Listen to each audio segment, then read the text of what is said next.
Aujourd'hui et depuis un mois et demi déjà, nous sommes à Loconville, voilà, dans le Vexin, et nous enregistrons le dernier album de David Hallyday, et le groupe s'appelle Mission Control. Donc les compos sont de David, toutes les pré-prod ont été établies jusqu'en début d'année. Voilà, disons que début 2014, on avait tous les morceaux. Et donc on enregistre là pendant pratiquement 2 mois. Morceau par morceau, on va dire. Voilà, les drums, les basses, guitares, les claviers. Et là, en ce moment, on est sur les voix. On va refaire des batteries dans quelques jours. Il nous reste 3 ou 4 morceaux.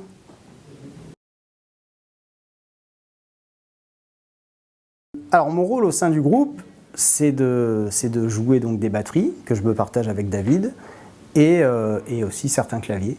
Voilà, donc, et percus. David est un super clavier. Il y a des morceaux que je ressens plus, et notamment sur quelques ballades où je vais jouer un peu de CP. Voilà, mais en fait, on se partage réellement les claviers et la batterie. Ce que je peux lui apporter de plus, ce sont peut-être les coups intermédiaires. C'est-à-dire que voilà, j'ai fait quand même pas mal de pads, et notamment, en ce moment, je bosse ça. Je conseille à tout le monde.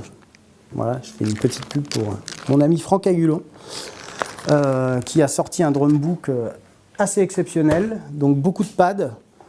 Moi, ça me permet de rester en forme, hein, entre guillemets. Et moi, ce que j'aime dans la batterie, ce sont les coups fondamentaux, mais aussi toutes les notes intermédiaires. Voilà, le ramassis, les ghost notes sur la caisse claire. Et je peux peut-être lui apporter voilà, ce côté groove un peu plus fourni, mais pas trop. Voilà. Ou des breaks un petit peu plus techniques ou étoffés. Voilà. Mais à peu de choses près, le projet dans sa totalité au niveau des batteries sonne assez brut.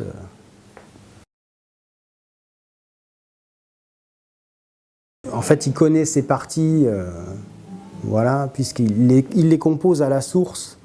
Et au départ, sur ses pré-prod, il ne programme pas, il joue ses batteries. Il a un studio chez lui. Et, voilà, la drum, c'est vraiment c'est le moteur, quoi, hein. Donc s'il démarre d'une guitare ou d'un clavier, tout de suite, il va poser sa batterie, sa partie de batterie, en fait, et le moindre break, il l'a en tête. Voilà, donc quelquefois pour moi c'est difficile de lui proposer autre chose, mais il n'y a pas vraiment de négociation, quoi, hein. C'est-à-dire que ce que je trouve vraiment évident, ce qu'il a joué, enfin, la partie évidente qu'il a jouée, si c'est 4 doubles croches et que je les entends, qu'elles sont là, je vais les rejouer telles quelles. Par contre, si je peux apporter ma touche perso, oui, il n'est pas fermé du tout.